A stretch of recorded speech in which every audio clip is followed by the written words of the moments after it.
sign. There we go. Go slow. So we're going to go ahead at whose phone are we going to go by? 2:04 p.m. on Thursday, August 25th, and convene the Joint Land Use Study Policy Committee. So I'd like to call us to order today. We're going to try to establish a quorum as soon as we have somebody else show up who will actually make that a quorum. But we'll go ahead and start with introductions and get that on the record as well today. So let's start with Rob. Good afternoon, Rob McDonald, PPACG. Frank Norman, Colorado Department of Military Veterans Affairs. Eric Dorman, 21st Space Force Vice. Good afternoon, Pat Carlin, Air Force Academy, 10th Air Base Command Vice Commander.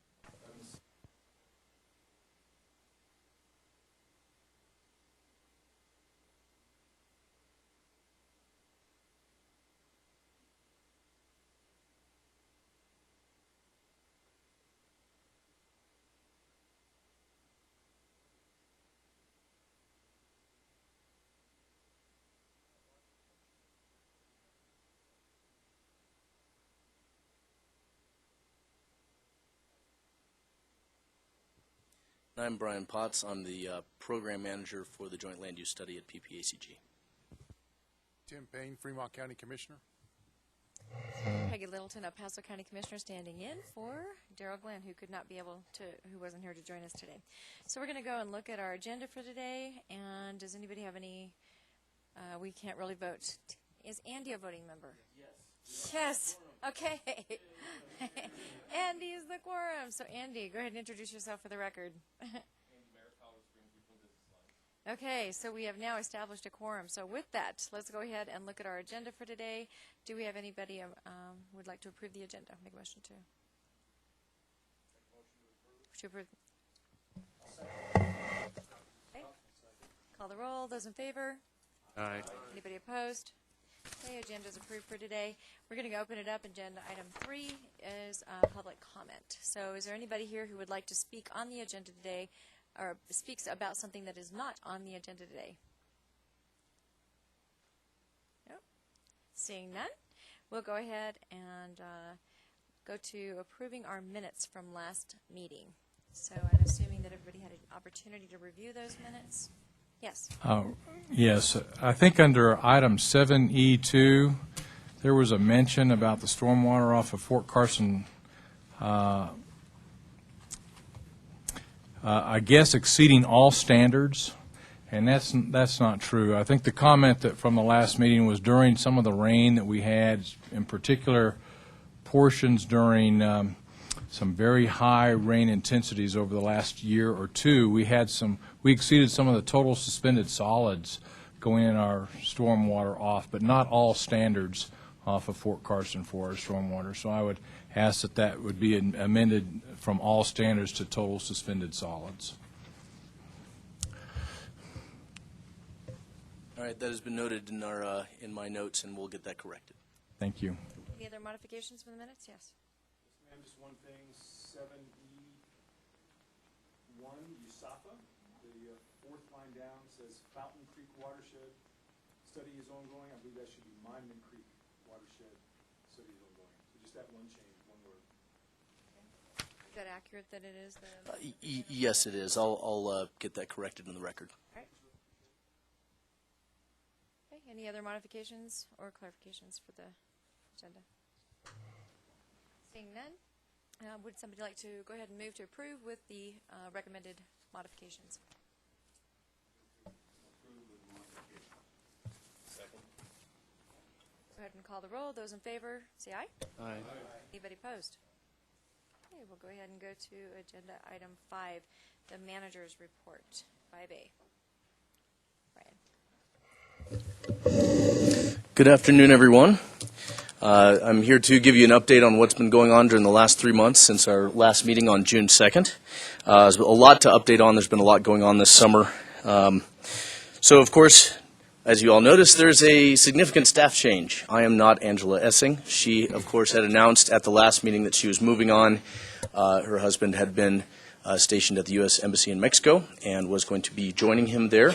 And so with that, I officially became the manager of the project, of the program, in the third week of June. I was previously the planner 2 of the project. With that, of course, we hired a new planner. It took a little while to find the right one, but we found the right one. Her name is Ann Werner. Go ahead and stand up. So she is going to be doing our Planner 2 work, and she was hired on last week. So we're very thankful to have her here. We're back to 3 staff members, and so we should be able to ramp up activity because of that. So thank you. Yes. Oh, sorry. Thought someone... So yes, we'll be able to, now that we're fully staffed, we'll be able to get moving on some things that we've had to hold off on. In the meantime, though, online survey results, some of those were completed and totaled. You may have seen a news release that went out this week. I believe all of you, or many of you, were noticed on that. What I will be doing next week is I'll be sending out a bunch of materials related to that in case you do not have it, as well as the details. But the survey results they're all on our website now. And so you can look at them at your leisure, and I'll make sure to send out a link to that for your convenience. With that, it helped out understanding that amongst the 700 people that responded, amongst the 4 counties, it helped us with prioritizing certain items that were of general public interest or heightened public interest. And so we've tried to look at creating work groups surrounding those issues before some of the other ones, just to try and respond to the survey results.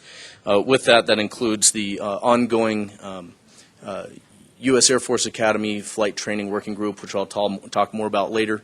And then what's on consideration of the agenda today, the new Santa Fe Trail.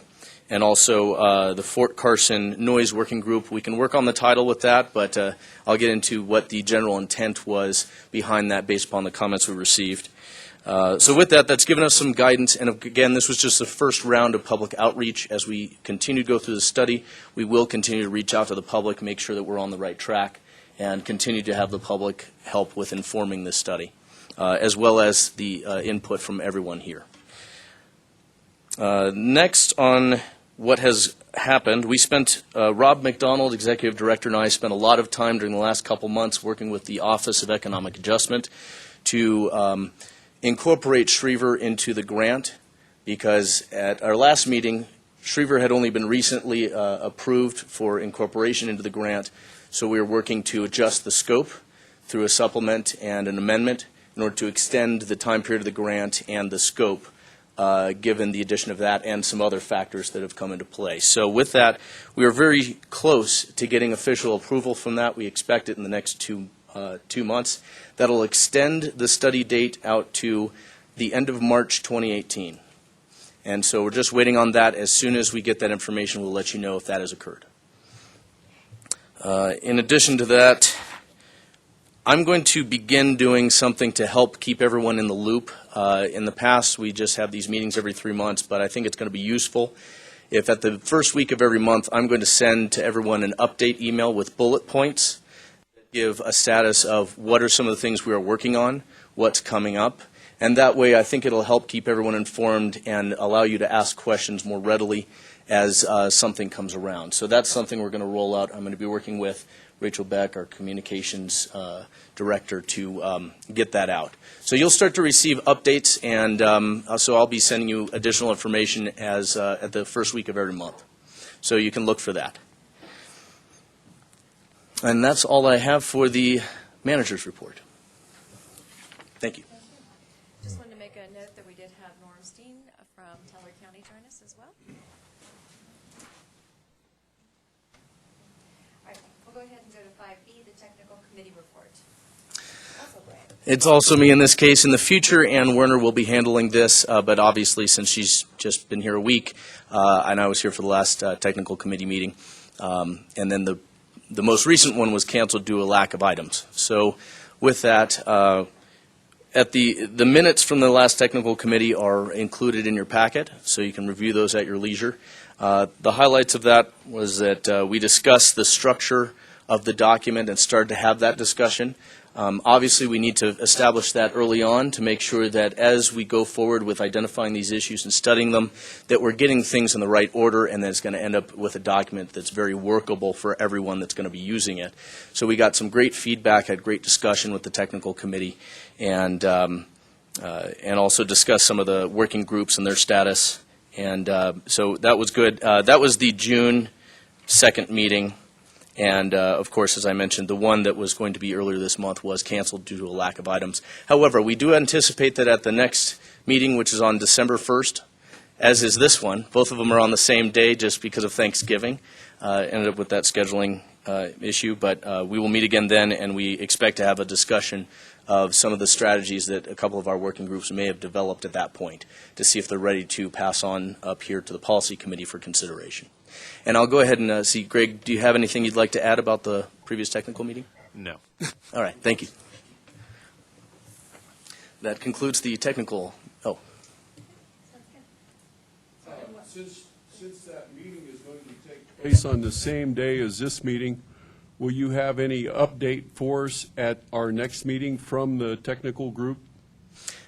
It is possible. I'm going to try and see if there's a way to do that. Otherwise, there may be some additional items for your consideration that are independent of the technical committee's meeting that day. So I will let you know, of course, as soon as we get closer. If there's no need to meet, obviously, I will let you know and we'll cancel that meeting. Thank you. All right. Thank you. With that, we want to also welcome Ann. Ann, do you have anything you'd like to tell us before you begin your job? Or introduce yourself, your previous history. Tell us a little bit about yourself. Sure. Well, I feel very blessed and privileged to be able to do this job. It is something in my scope of work that I've been looking forward to doing for a long time. So I have quite a bit of experience in the community. I've lived here most of my life. When my dad was transferred here from Forbes Air Force Base in 1966 to now. So beyond that, I've had a master's in planning. I've got 17 years worth of experience, both with City of Colorado Springs planning and with Colorado Springs utilities. So I look forward to working with all of you, and I really appreciate Brian not making me have to do a report first time around. But I'll be getting business cards, and I'm sure my contact information's on the web. So please reach out if you need anything, and I'll help you as much as I can. Thanks, welcome.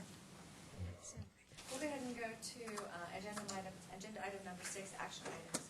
Action item A is a ratification of transportation working group seats for the new Santa Fe Trail. Absolutely. Thank you very much. So again, Brian Potts, Joint Land Use Study Program Manager. So with this, originally when we contemplated the Transportation Working Group, it was very general in terms of looking at all different facets of transportation. One of the things that came out of the survey results was that there was an interest related to, specifically amongst the public, related to the new Santa Fe Trail alignment that's and new Santa Fe Trail use that goes across the eastern portion of the U.S. Air Force Academy. So what we did is that we thought, well, how can that fit in terms of the first iteration of a transportation working group? And we thought that maybe we should come back and just verify with you guys that we were on the right track with the committee in terms of the seats that could be involved in that. And the intent behind this working group is that we're going to look at, hopefully get a variety of different options together to look at what are some strategies for improving the chances that the trail can stay open when there are certain situations that may require its closure. And obviously working with the Air Force Academy and El Paso County to work through that, as well as some of the bicycle groups that are involved, other trail users that we're able to identify.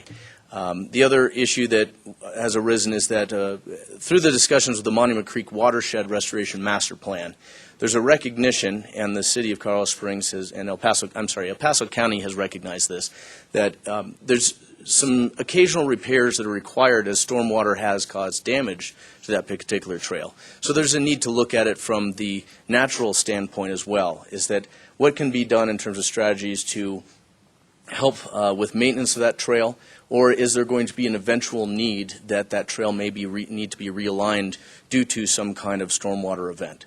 And so we've thought that this would be a good thing to stand up. There seems to be a lot of interest throughout both the city, county, Air Force, and citizens in looking at this issue. And of course, with the trail being open, people are able to get on there and experience the trail and kind of get an of what may be the current situation.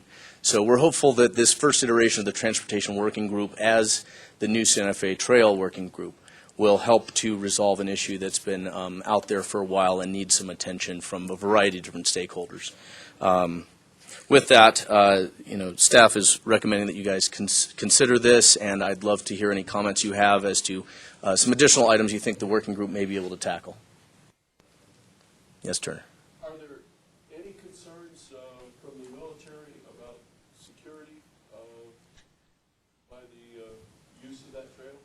Yes. In fact, we have engaged the Air Force, one of their security officials, to discuss that. And so I think that they will be on the we're recommending that they be a seat on this committee to be there and help with addressing some of those issues that may come up, and that way also aid with strategy to make sure any strategy that's coming out of this group is actually helping to improve security or is not diminishing it through this process. Can I speak to that as well? Absolutely. Thank you. We went through a very long process to get the trail back open to ensure that none of the mission that was out at the Air Force Academy was in any way, shape, or form compromised by opening or reopening the trail. We put out security cameras along the way that are mobile. They can be moved at any point in time. We kind of let people know they're being watched. We have a lot of eyes and ears on the trail for people that are trail rangers, if you want to put it that way, and have done a lot of mitigation and put a lot of FEMA funding in addition to El Paso County funding from our Parks and Rec out there to repair the trail from any flooding and to mitigate that for future use. So those have been taken care of. It was a long process. Trust me. It was well taken care of. And to speak to that, one of the things this will also allow us to document a lot of these measures that have already been taken to kind of see if there is anything else out there that may be going forward over the next couple decades or who knows how long. And so that'll help out with any future efforts related to that. So that's our hope.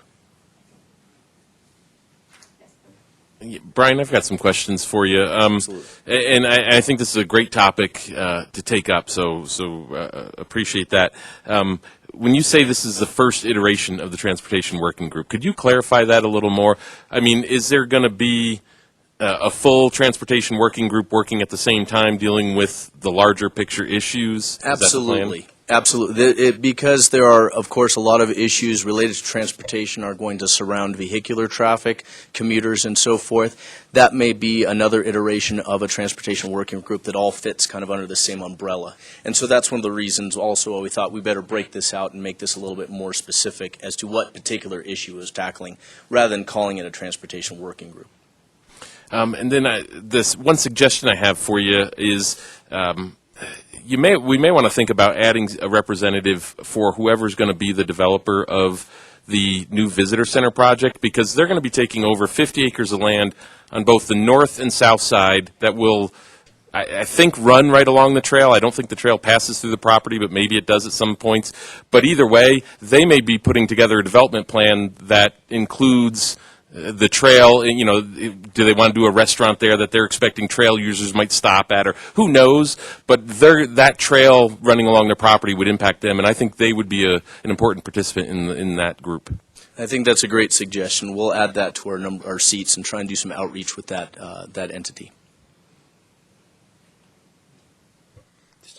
Question on the type of traffic on the trail. Is it concerned they want no traffic, or they want limited to certain types of traffic, foot traffic only, for example, or bike traffic? Don't want heavy vehicles on the trail that could get on. So there are lots of, I would guess, types of gates or barriers to restrict types of traffic that would be okay, if that's been considered. Yeah, at this point in time, it falls under the El Paso County Parks rules, which means no motorized vehicles.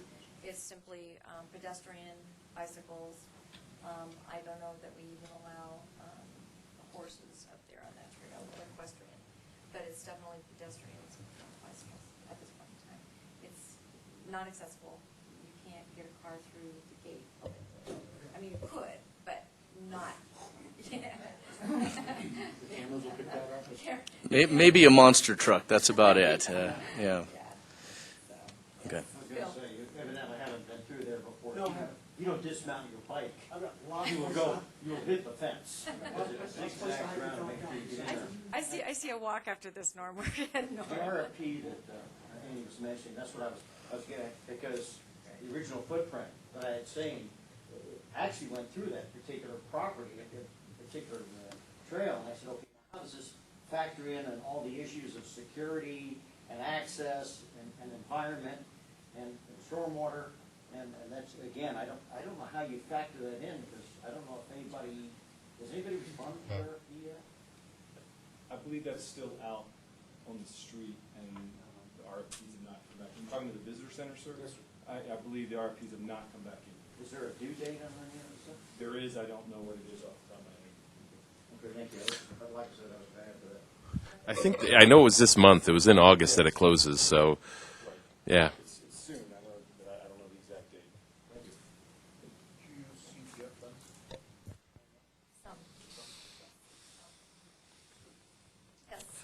Yes, I'd just like to comment. I've reviewed, looked over the list of the potential participants on this group, and am familiar with several of them. The City of Pueblo's worked with some of the staff and cooperatively on other projects in the past, and I think this is a really good group, a representative group that could do well for this project. So I just wanted to reiterate that we're familiar with the group. We think it's a good selection, good representation from the Trails community, and would be supportive of endorsing this group to be involved.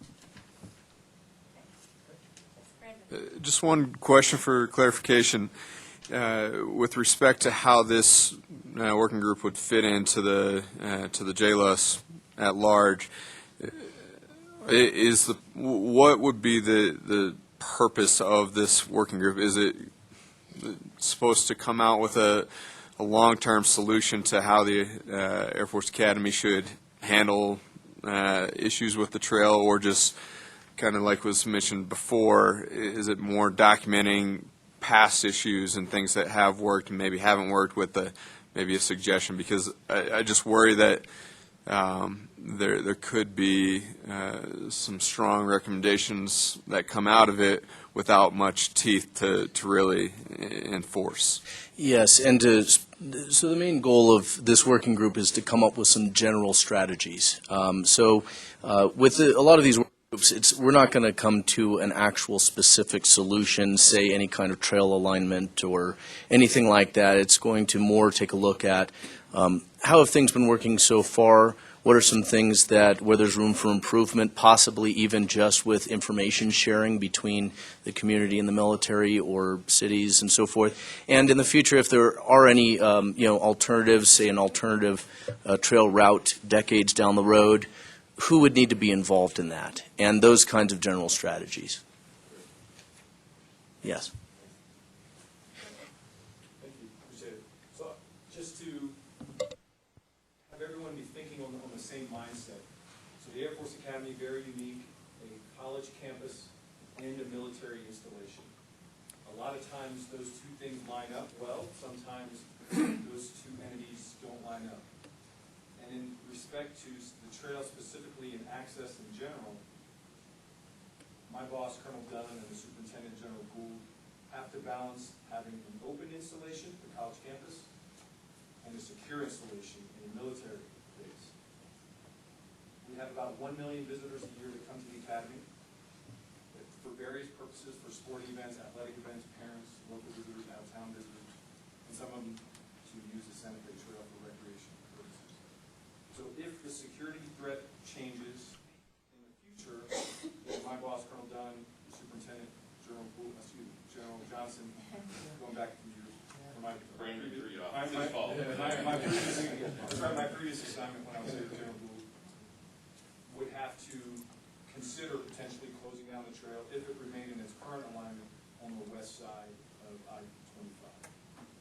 We don't want to do that, but the security threat could change in the future and would dictate to consider that possibility.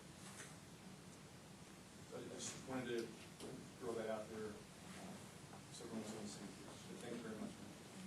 I think, going along that vein, one of the things that was talked about, as we were looking at what we were going to do and how to reopen it, how to ensure the mission of the Air Force Academy and the cadets that are out there,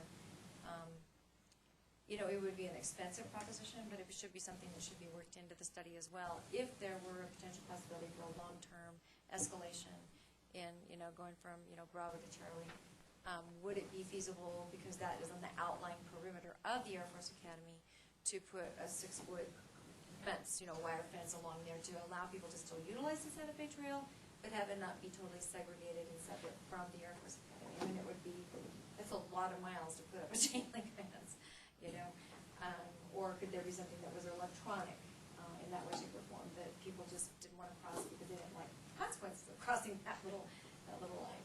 So just things like that can be studied as well. Yes, Bill? Now that you brought the situation up, does anybody know anything about bicycle access to NORAD Road? A bunch of cyclists came to me and started hammering me, saying that, we're supposed to have had legal documentation, so we don't get decisively engaged here. Before I leave, let me make sure you can look at this and tell me if it has any validity to it. But evidently, at one point in time, it was allowed, and now it's stopped. So I think that is, and again, not to get too far down the path, that was a misconception that became a well-known urban legend. We have access to the residential area, but you can only transit that area if you're going right into the residential area. As far as jogging on that road, biking on that road, it's only vehicle traffic into that residential area or to the mountain itself. Anything west of the entrance to the residential area, as you continue to progress up the mountain, is strictly in a DOD official business only. So if someone's, I have to see where they were at. If they are headed up to the main gate there, that's all. Evidently, they were bicycling into the residential area, and that's what caused all this. So that is, I'll talk to you that's not offline really about this. Like I said, I didn't realize you could bike up there. Yeah, I think, Bill, it would be really fascinating for you to see the map, because you can go up there to a portion of it, because there's actually a park that's up there that is open to the public, but you'll have to let him know if you want to do that offline afterwards. Yeah. That work? Okay. Yes, ma'am. All right, sounds good. Are there any other items that you would like to talk about as far as the Transportation Working Group for Santa Fe Trail at all? Any other comments? No?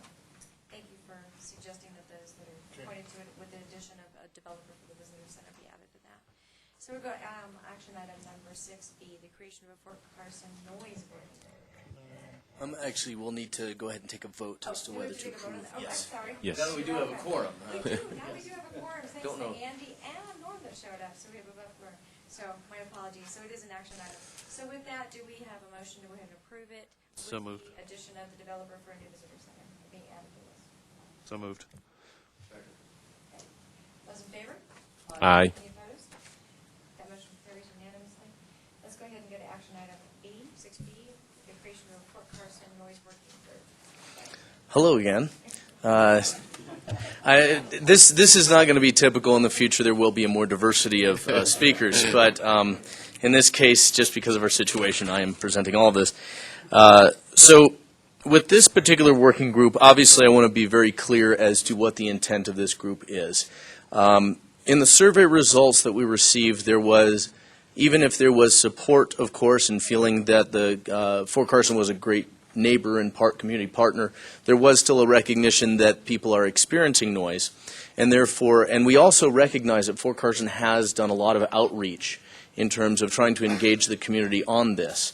And so the goal behind this working group is mainly twofold. One, to recognize what has been done already, what has been working, and then also kind of take a step back and look at, communicate with some of these stakeholders in the area and see, are there any other things that they'd like to just mention and kind of have this dialogue to figure out if there is any room for improvement related to noise, or even just information letting people know when training is going to be occurring, and kind of doing a little bit of an assessment with the stakeholders on this.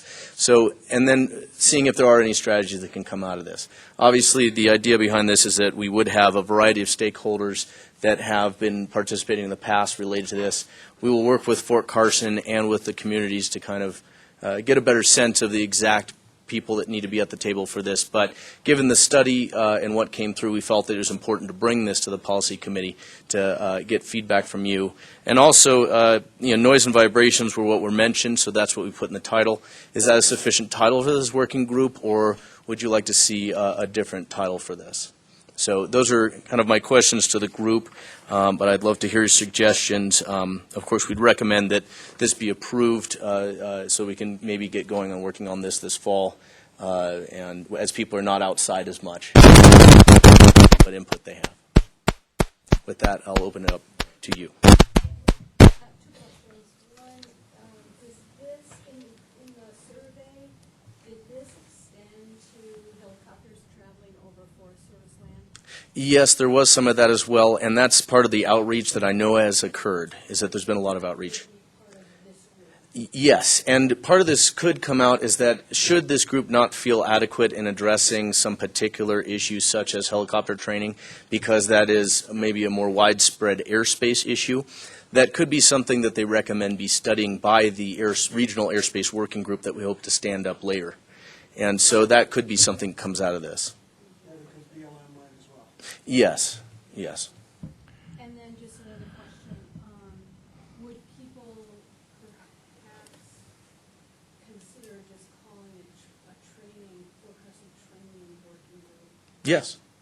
instead of, That I think that would be completely adequate, because it does cover, the clear thing, and that kind of opens it up to where we're really looking at the overall impacts of training rather than two specific impacts. So I think that actually is probably a better title, just call it training. Because then we can be more encompassing if there happens to be something else that wasn't fully recognized in the past that may need to have a little more discussion. you could potentially add, if there were concerns about traveling on I-25 with equipment down the canyon, you could go in there versus having the transportation group deal with that. Always you could cut the mustard. Yeah, and that's part of it, is perhaps this first iteration may identify issues that may go into other working groups. So that could be part of it. Yes. Just a few comments, and to address kind of the over the forestry lands. I think it would be included in this group because we've already made contact with the state forester and some of the things that we do for our high altitude training over forestry lands. So we're already talking. So to go ahead and incorporate that is expected by the Fort Carson team, that would be part of the working group. And changing the name to training, yeah, it's pretty encompassing. Besides just noise and vibration, there are some concerns in the community. Survey says that some of the dust that we create, if we are doing maneuver along next to the installation boundary on any given day, and so that would be included, I think. And so just a training in general, training impacts would be probably a proper term so that's inclusive. So the team's already kind of looked at some of the surveys internally at Fort Carson, and we do have, as you already mentioned, some normal relationships that have been working. Our public affairs office would be involved with that, which has already been involved with that for many years. I'm not sure we had considered anything about trafficability going from road from Fort Carson to Penny Can, but we have already considered the flight corridors that we go over. And one of the things that's in the stakeholders is agricultural stakeholders, and if agriculture includes ranchers, that's fine. If it doesn't, I would put / ranching stakeholders, because when we do have those flight corridors, dependent upon the season, whether it's breeding season, calving season, or whatever, there are more concerns with some of those flyovers than just all year round, and that would be taken into account. That's great. That really helps me, I think, with this group, yes. I would just suggest an add, if you're going to go with training, then add fires on it as well that are caused by training, because every now and then there's a concern raised about the impacts of that. That's a great point, because we were getting close to Highway 115 and Yeah. started to coordinate with the county on one of our fires, and whether we were going to do any notification to the civilian population. It's a good point.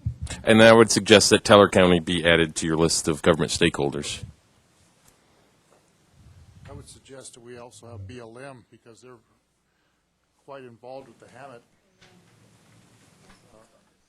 Yeah, because we've had several conversations with BLM already on the high altitude, and the Cattlemen's Association with Western Fremont County, they'll need to be heavily involved. I've already had a couple of lively meetings with Norm's cohort with some landowners up there, and there's a lot of concerns. I'm assuming so to address the fire issues, so Alfonso County would include potentially having that discussion underneath that, or somebody representative from the fire district, or what would you say? There's somebody, is that separate from or inclusive underneath? I think you just go with the counties, and then you pull in a technical expert as needed for the more detailed discussion around that piece. That would be my suggestion.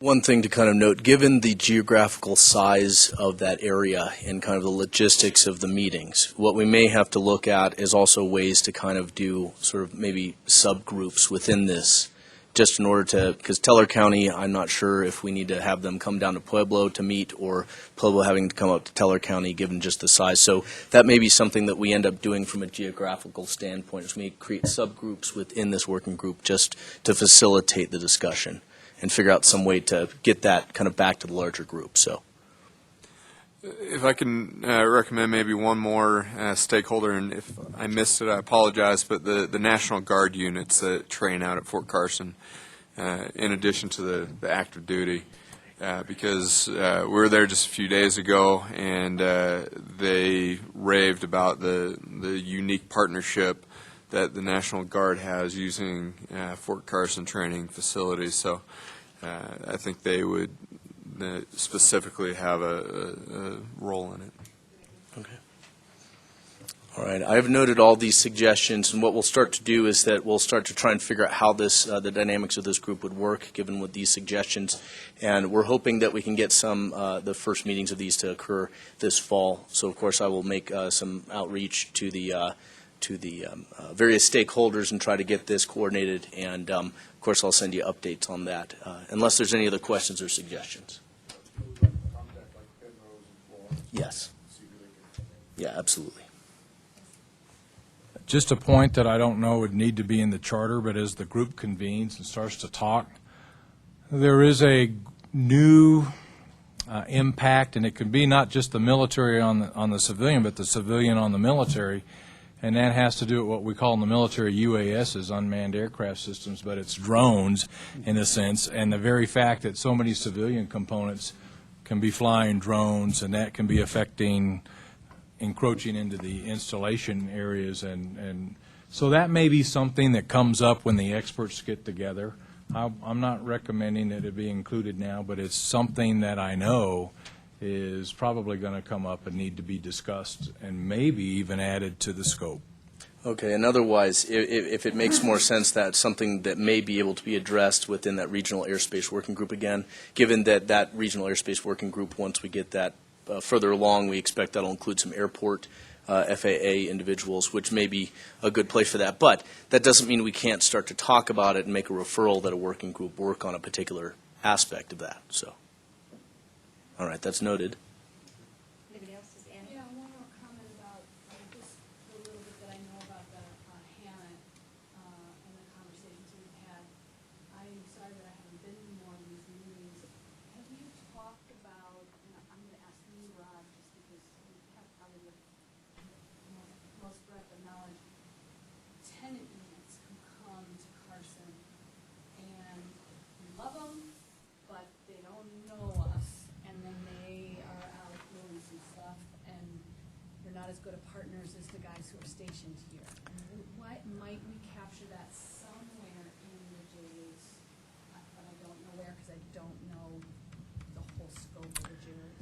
Yeah, I think that's a good point, ma'am, and what you've kind of brought up. I think if we have units that are coming that are affiliated with special forces, working through our 10th Special Forces Group, actually those folks are probably more ingrained in following some of the stuff. Some of the Reserve and National Guard units may contact Fort Carson saying, we just need a place to stay while we're doing training, but the full aspect of their training, and this could include some Special Forces units as well, it's not known to us, and yet they're flying in the area, but because they're military, Fort Carson, what are you doing? And they're not really a Fort Carson unit, and they're staying on Fort Carson, getting their ability and in their food and their support, but their training isn't being coordinated or sort of facilitated through Fort Carson. They're doing it on their own over some lands, and I know that's an issue, and so it's a good thing to bring up to the group as to what kind of perhaps controls, and it's mainly aerial assets as you mentioned. Peterson has the issue as well, because people fly in and out, but they don't own them. Peterson doesn't own them. The other one is people, a lot of different outside units will come and ask the Forest Service to use the land to train, and I know that we've heard from the Forest Service that they are overwhelmed and sometimes have to say no, which is a rub for various groups. And so I don't know if that's its own, maybe just a conversation about it as an issue, and it gets brought up along the way. I don't know how it fits, but it's there. If I could just chime in on that a little bit, I think the answer there is if you're going to affect outside units, the rules and regulations need to be made official through FAA documents and Forest Service documents. They're not going to be expected at any point to know local procedures. They're expected to know, I think, the published procedures. So that may be an outcome of this, but it's. They're not expected to know in most cases the local procedures. And if our military representatives have any input, please chime in. But that's been our experience. I would just suggest I think that's probably a good issue for the regional air task force to tackle first. And then if there's something that needs to be referred out of there, they could do so. But I think a lot of those issues are best suited for that discussion. And as I've indicated in the technical working group that, I do think the Regional Airspace Working Group is going to become almost immense. And I think we've taken a step in the right direction and put the first priority first, which is the Air Force Academy's working group in terms of airspace. But yes, as we develop this, I almost see that's going to be the umbrella to a significant amount of subgroups and sub-conversations, just because there are so many specific issues, and there will be, I think, to both of your point, there will be some historic issues, which I dealt with when I was at Fort Carson, and with the transient non-local military aircraft that I'm not sure there's an easy or right answer, but we'll do what we can, I think, in that forum. Yeah, and to kind of tie into that, sort of as you've been talking, what starts to emerge is a couple of different themes with regards to airspace. One is the relationship of airspace use to certain large landholders where the helicopters are landing, and there's a lot of work going on there, but there may be a need to have some additional work with other stakeholders. And then again, kind of the interrelationship between various airports and what's going on absolutely in the air, not as much as it relates to the land. And so, there may be kind of two kind of themes that may emerge with the working group, the airspace working group, that they can kind of take on. And there may be different partners and stakeholders who need to be involved with each one of those issues. So, Again, I've been to the reserve structure so many times, and special forces tends to go in their own direction. You can institutionalize a coordinated document, check all the sheets, but then when you get done in the end, who's responsible? You say you can't take off until you've coordinated with everybody, and the reality is we should hold people's feet to the fire in a lot of these circumstances, because it's only after the fact that all this stuff kind of pops up out of anywhere. So as part of our coordination piece, it's, okay, at the end of the day, who signs off on letting you do this? Because guess what, you always need permission, not forgiveness. And that's what we're sitting here talking about, because eventually forgiveness means that something dramatic has happened, and now we're all searching for, well, the blame line, whatever, I shouldn't use the term. So again, please see if we can institutionalize some responsible party at each environment, not each environment, a single point of belly button that says that don't do this without permission. But we did this last December, November. Fort Carson asked BLM, they had to have a six-week intense training for the guys to go into Afghanistan on helicopter landing. And so they went through BLM, and it was actually BLM that took the lead on where you can go, what you can do, and, you know, don't go over Phantom Canyon, you might wake up some spotted owls. So it was really BLM took the lead on that, in that scenario. And this is a good opportunity to mention that through this process, it may be we have BLM, U.S. Forest Service sitting at the same table, and they may be starting a dialogue to talk about what's been working at the BLM, what's been working at the Forest Service, and having that exchange, which is issues as well, since it sounds like the Forest Service has been having some challenges. So, yeah, that may be something that can get incorporated in there.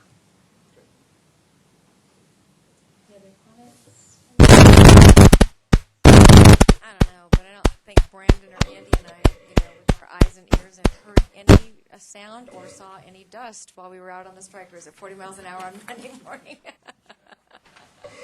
So, yeah. Thank you, Chair. Well, having been a commander, a National Guard commander for 30 years, one technique that I've seen work well is simply advise local Guard units, National Guard Reserve units, that these are the checklists you should follow, and leave the onus on the local commander, whether he's an 05 or level, but you still make it clear that these are the checklists you should go through, and that if you violate those rules, you may lose future privileges. But commanders want to do well. They want to train soldiers. They realize public responsibility, but put that back in them rather than having some single belly button, no offense, to be holding a tight leash on our commanders for training. So just my 2 cents.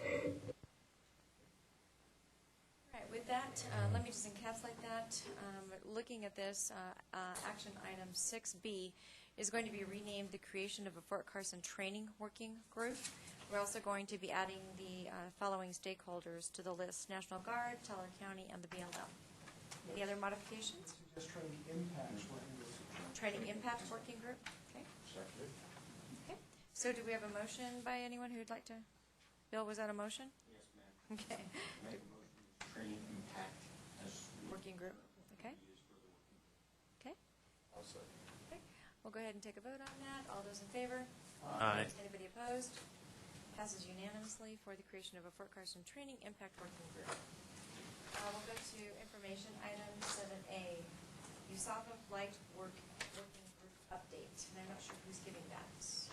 I am again. At this time, I'm going to sit down because I've been standing a while. Come on, you're a young man. I know. It's all the hockey. So with this will be fairly brief. I wanted to give you guys a brief update here with, I just said brief twice, but it's going to be twice as brief. The Flight Working Group update, we have been meeting every 2 weeks since May, the stakeholders, and it's been a very informative process.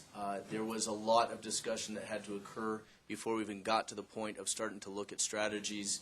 All the stakeholders had a chance to voice their perspectives, to understand where each other were coming from, and I think that went a long way to start to understand all the different sides to that issue, where we have some citizens who, of course, are very concerned about the training over their houses, and then also understanding where information is coming from related to training activities, either from the academy or from real estate when people are making purchases. It's a very complex issue. The good news is that we're at a point now when we're starting to do strategy development. The other thing that has occurred associated with that was that at the end of July, we contracted with a sound data collection consultant who could gather sound data from what types of sounds are being experienced within the neighborhood to understand how the sound of flights are in the context of all the other sounds that occur in those neighborhoods, and also to look at frequencies, not just what's the volume, but also the frequency. There's a recognition that sound affects different people differently.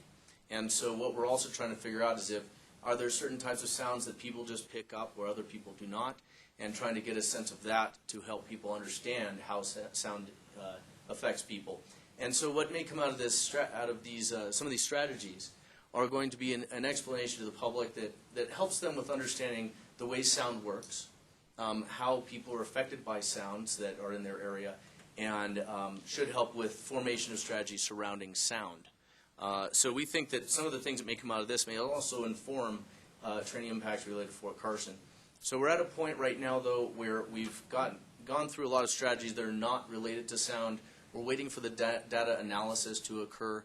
We've been pouring through the data and trying to figure out what to ask the consultant to refine more, and then we'll be able to come back to the working group in late September, early October to finalize some of the strategy recommendations that will be made to the technical committee and subsequently to all of you.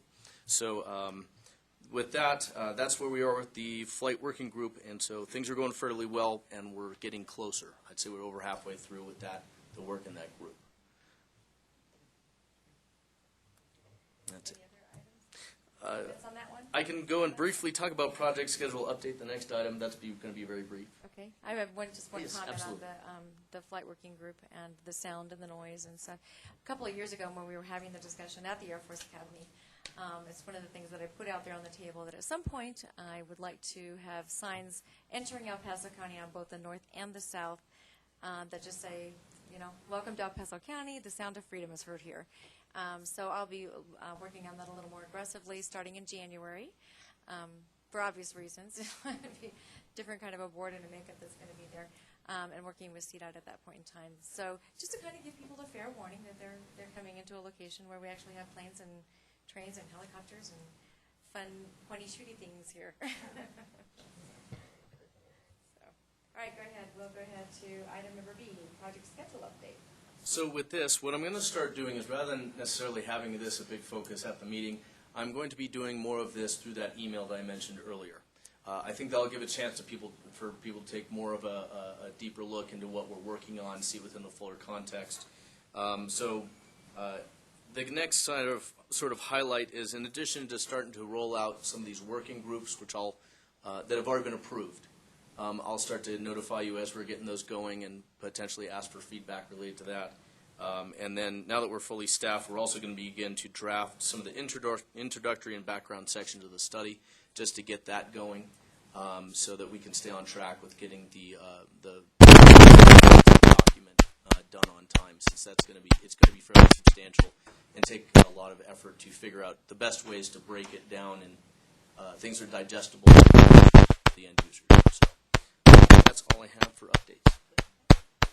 Agenda item 7C, installation reports. Can I guess it's Brian? No, it's not. Oh, okay. I'm done for today. We're going to go to the installations. You're actually going to report yourselves instead of Brian. Okay, let's go to our installation reports. So who'd like to start? That's today. We're going to jump on the grenade. I'll go ahead and lead off. So again, Eric Dormany representing both Peterson and Cheyenne Mountain. I'll say our focus has been, as of late, recovery from the hailstorm. I'm fascinated by the fact that it's apparently the 6th worst hailstorm in Colorado Springs history. So here we go. And it seems to have all occurred over Peterson. So quite a bit of damage done, about $35 million, a little more than that on Peterson proper. So we'll continue to work that effort. Cheyenne Mountain has had a little bit of storm damage as well. Nothing like we had a couple years ago, where we had the massive rock slide, but some smaller rock slides and some cleanup from that. Along the lines of the larger rock slide recovery, we are about done. We hope to finish up this fall on that recovery, and I know that the runoff from Cheyenne Mountain proper is of a concern, and that we'll get that squared away and then be back 100% recovery from that. Peterson, a couple of things going on. I've brought it up before, talking about the airport and the construction around the airport. I think the technical committee has talked about it with regards to an airport overlay for zoning to make sure we keep clear the extended end of the runways as we build up around Peterson Air Force Base on both the east and west side of the base and the associated runways. So I'd like to make sure that we continue to focus on that and try to get that in place at some point. I'll also mention a concern that we've got with regards to the widening of Powers and the straightening of Mark Shuffle. Both projects going well. We're excited about getting those done. But we've run into a couple of times where some utilities, power, communication, and those kind of things have been discovered as the construction is progressing. So that delays the timeline. It also causes us some concern as we're trying to close gates at the appropriate time and keep base population notified of what our plan is. So I think, again, the technical committee is going to be working that in the future, but I did want to bring it up in this forum that as that construction progresses, we would like some assistance in that to make sure we keep that moving in the right direction. So barring any questions from y'all, that's kind of the update that I have for Peterson and Cheyenne Mountain. And I will be interested in the conversation offline about the bicycles on NORAD Road. We're talking Colorado Springs utilities. It was, well, so it's some, it was communication specifically on the power side, some communication boxes that as we were trying to straighten out Stewart Road as it turns into airport there, we discovered some comm lines in there that had to be moved before we could finish up that project. So moving those lines then delayed us from getting that complete. That I'm not sure. Do you know off the top of your head? CenturyLink and L3. Yeah, Colorado Springs Utilities, they were on board at all the meetings. No problems with Colorado Springs utility lines at all. It was the commercial comm. Anytime if you have any difficulty with utilities, just give me an automatic and we'll sit down and straighten it out as fast as possible. But I'm interested in these lines. Roger. For good reason. Thank you. Yep. Any other questions for Peterson then?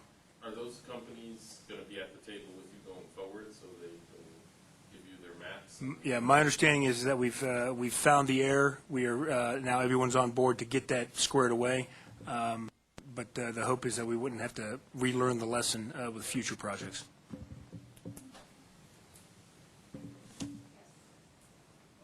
You'd come up to the microphone and speak just so we get it on the record, please. Mark Buzzer, Randy happened to sit on the Airport Advisory Commission.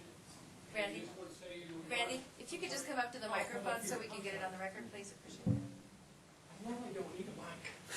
Well, just to get it on the record. Sorry. We can't hear you, trust me. I'm Randy Cordoff. I happen to sit on the Airport Advisory Commission. So in regards to your first statement about your concerns about airspace with respect to the runways, I can assure you that we do take that into consideration, but also open the invitation that we have monthly public meetings the fourth Wednesday of every month with the airport staff. We did happen to have the safety officer from 302nd attend the last meeting, which just yesterday. I had to think about that. But you're always welcome to have a representative come over if you have any issues or concerns. And they're probably the biggest concern as the largest flying unit on Peterson is the 302nd. So Correct. we want to make sure that they're involved. And that's why we've been trying to get them over there. Excellent. So we were happy to have the safety officer come over the other day. Excellent. Excellent. Okay. Appreciate it. Randy, thank you so much. Thank you. Randy's our vice chair on the Airport Advisory Commission out there. And I'm sure that somebody's talking about, fire foam that they're using. Is that part of the study also with? I can speak to that. As that information has been coming out, we've been trying to identify if it's actually within the scope of this type of study. There are a lot of other issues that come out of there with environmental quality that kind of are in this gray area. And so we're working on trying to get a copy of the report and read through that just to see if there is anything that could pertain to this. But we're not certain at this point in time. But we're going to continue to monitor that. Okay, we did Peterson, CNAPS, anybody else? Yes, from the Air Force Academy, just want to say thank you very much for the progress that the working groups have made over the recent months, specifically on the flight working group. We're looking forward to the data from the noise sound studies. We think that will add transparency as we move forward on options on how to address residents' concerns and our mission at the Academy. And specifically on the Monument Creek watershed study, we look forward and we appreciate the cooperation with the local community with that. And then a similar issue with the Santa Fe Trail. We want to maintain the mission of the Academy, but while working with our partners off base to ensure that the needs of the local community and those on the residents of USAFA and military community are met as well. So we thank you very much for the opportunity to work together in the past and going forward. Appreciate it.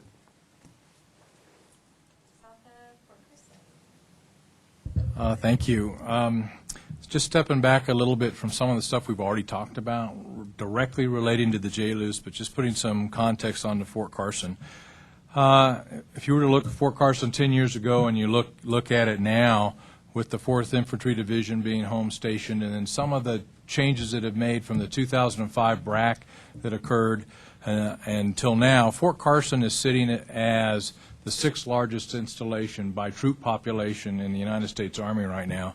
2 installations on the East Coast, Fort Bragg and Fort Campbell, not on the East Coast, but on the east side of the Mississippi, are 2 large installations, and then the other 4 are Bliss, Joint Base Lewis McChord, which used to be Fort Lewis, Washington, Fort Bliss, which grew a lot, and Fort Carson. So what we have here is we have a significant installation now that provides a very critical fighting component and stabilization component to the United States Army. It's not just a division of our 1st Army. It's really a pretty complete post. So with the soldiers that we have, we are transitioning as we downsize, so you may not realize this. Some of you I know do. In other forums you've already heard this, but we transition anywhere from 450 to 500 soldiers out of the Army every month, whether they're retiring or whether they're just actually going ahead and ending their obligation of enlistment and choosing to become citizens and find a good job. And we get absolutely great support from the community, from industry, to train and transition a lot of these soldiers if they choose to leave or if they're at that point of retirement. And in some cases, some of our soldiers aren't choosing to leave, but because of mandated limits that we can have on active duty, they're being asked to leave. And so we've got a good program here and a great partnership in the community. 2 other things, or just, I guess, 2 quick things. We're still seeing a lot of construction on Fort Carson. The Combat Aviation Brigade that we stood up to complete the 4th Infantry Division has still got a few major projects to still be awarded and constructed. We have over $136 million of construction ongoing today, and then there will be some other projects. So for another 3 or 4 years, you're still going to see a lot of construction activity on Fort Carson, and then I would suspect it's going to curtail for a while. The other thing I would say is the installation here, and I know we share a lot of this with our Air Force brethren, but the DoD installations in Colorado have a great reputation for being sustainable installations, which does kind of reflect on the JLUS.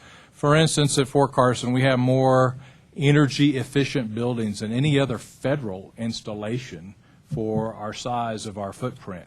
Over 45 buildings meet some of the higher standards of environmental and engineering design. We have solar arrays, and I know Air Force Academy's got some. We're expanding some of that in what we're doing. We're always looking for sustainable energy and have been recognized in the federal government as a leader in that. So I think that's a good thing. That's something that we will want to build in to our input into the JLUS, that whatever we're doing in joint land use, we're still committed to sustainability and looking towards that as a baseline ethic for how we do our business. Yes, Bill.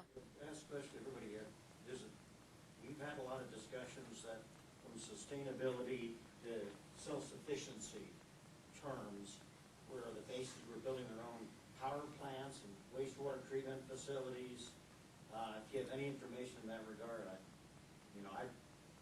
this came out of the blue to us, and so but it's turned into a big discussion. Evidently, there's a military group that's helping with this whole particular process. I think and actually, because we're home of Northcom, which sits on Peterson Air Force Base, one of their mission elements is energy security for the Department, the Army at least, if not the defense, I'm not sure. But energy security is an important thing. So I think I think there's a lot that's being done that if something were to happen from an energy or a water source that feeds an installation, how we would be able to self-sustain those critical command and control elements and whatever population would be key and essential on the installation to operate. And I'm sure that Cheyenne Mountain and other places have got plans well developed for if something happens to your normal sustainability of basic services like water and electricity. At Fort Carson, we were a demonstration project for connecting all of our backup generators. If Colorado Springs Utility just went down for whatever reason, those things would automatically kick on and a system would run all of our command and control elements. And that was a demonstration project that we've done over the past few years as an example. But I don't know that there's been enough funding to support what would be a full energy security initiative, at least within the Army, and it's probably the same within the Air Force and the other services. I would concur with what you said, that it's focused on key command and control facilities and entities, and as a whole, the DoD over the past decade or more has gone to privatizing those utility systems that did operate on an installation, for example, wastewater treatment plants or electric plants. So as a whole, going privatized or with local utilities, but currently looking at key command and control facilities. And aside from Cheyenne Mountain being unique, where we can isolate ourselves if need be, it's by building on Peterson. So by criticality of what that building supports. So many of the buildings will not have any backup generator because it's just not critical enough. There are other buildings that have critical missions that do. Yeah. But it's certainly for Peterson not an entire base where we have our own power plant. Is there anybody here on behalf of Colonel Burt today for, okay, I'm sorry. Thank you so much. Thank you. Commander. Thanks. Okay, thanks, Carsley. Good report. Agree with all my brothers. Way briefer than your brief report there. Can't get much briefer than that. Okay, so we will go to item 7D, community reports. If there's anybody who has a community report, either in the audience or within this working group. I'll just make the point, and Commissioner Littleton, I know, is going with us, but in less than 3 weeks now, we have our annual trip to D.C., and we'll be meeting with the installations and environment staff from Army and Air Force both. And in fact, we will be talking about energy security issues, and the meeting Commissioner, Councilmember Knight is working on that front. He's the one that started Yep. this big discussion, and then of course, like anything else, it morphed into small nuclear reactors on your bases. Things get a little out of hand. Wow. That's it.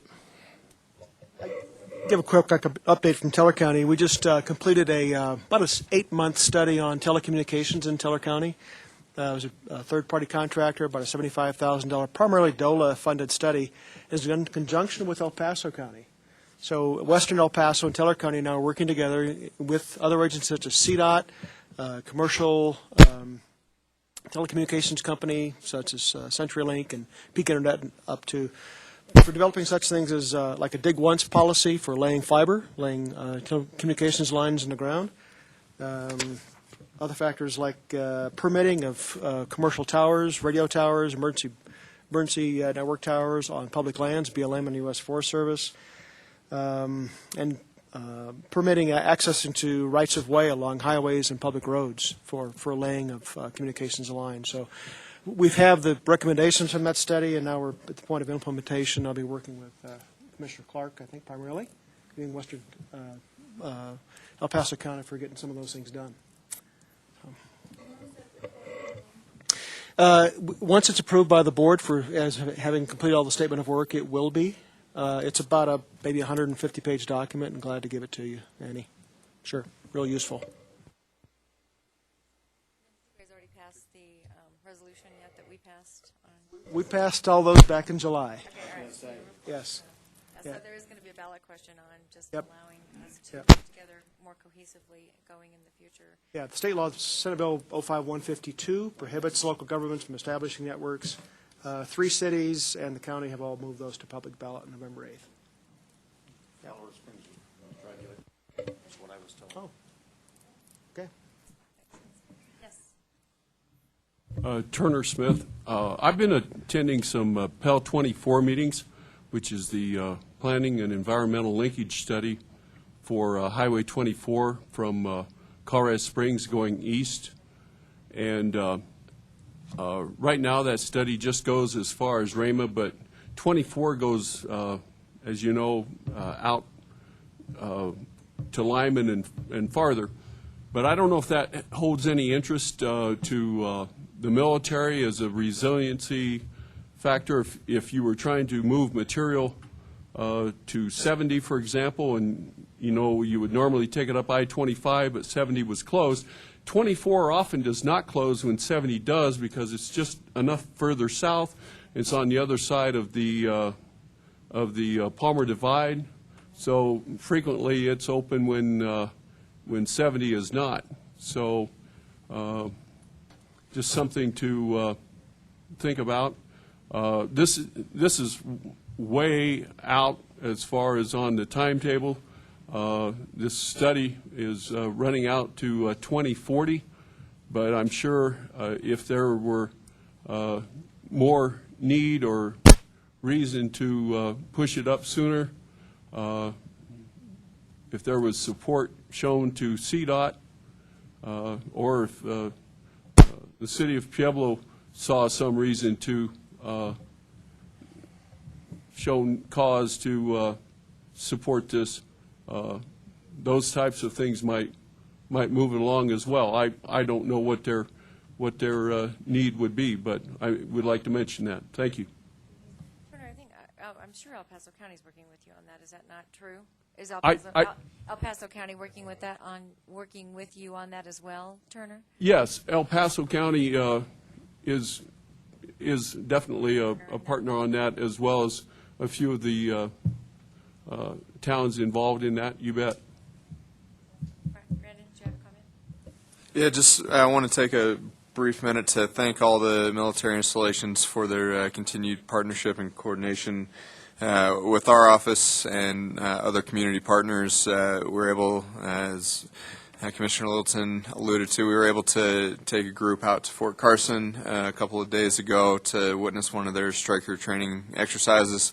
Also, we're able to get Senator Gardner out to the Air Force Academy basic training a few weeks ago and had a great experience there. And then over at Peterson, the public affairs folks in particular have done just a fantastic job communicating with us and all of the public, really, throughout the water contamination issue. So really just want to thank you guys for all the installations, for the continued partnerships. Of course, in Fremont County, we had the Hayden fire going on and getting put out. But Tuesday night we had over an inch of rain settle on the scar, and a lot of damage to a lot of houses. Most of the damage was on private roads, private bridges. Had a few houses moved, and nobody died, but a lot of damage up there. Can't even get up there to do a damage assessment, but we might be talking to Corey to see what kind of help we can get. And You Bennett. didn't get a presidential disaster on the Hayden. I don't know if it's going to be big enough for that. That's the problem. I mean, it's it's not Waldo Canyon, but it still affects a lot of people. Yeah. Anyway. Do you have any privates? No. Our county roads came through just fine. It was all the private and private bridges, and I got some YouTube videos of bridges being washed out, and it was something to see. Yeah. Rod, I just wanted to add to the record, when we do talk about things out in Washington, D.C. on the Regional Business Alliance trip, just the new center, the community center, where El Paso County is now partnering with you with the Clerk and Recorder's Office out there.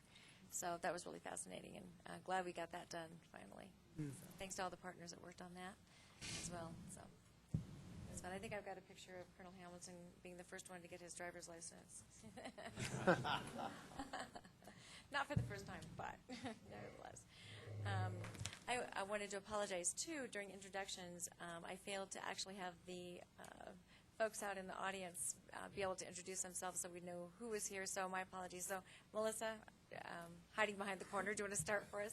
Hi, Melissa Porter from the Academy Public Affairs Office. Jeff Bond with Peterson Air Force Base Public Affairs. Randy Corda with HDR. Joe Hankey with HDR. Tom Miller, I'm the geographer analyst on the JLUS project. We already know you.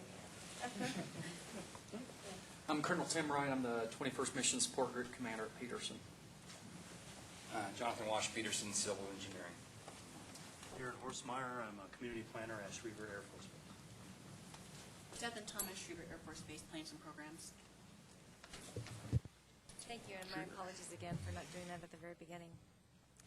With that, we've done all of the agenda items for item 7. So agenda item 8 is just the next meeting schedule. If everybody can put December 1st, 2016 on their docket. At that point in time, we will reconvene after Thanksgiving break and before Christmas. Great time. And then just one final comment, since it's my first time having the opportunity to come here and to chair the meeting on behalf of Commissioner Glenn. Wanted to thank Brian for allowing me to keep tradition while we were out at the ADC conference. When everyone else was flying home early in the morning, we were stuck there till late that evening, and so he did the mall run with me. All right. Thank you. At what time on the 1st of December? Do we have a time? That'll still be 2 to 4, the regular meeting time. And of course, as usual, I'll try and send out updates as we get closer as to whether the meeting will be required or not, and reminders. So then I don't think we need to go. We're adjourned.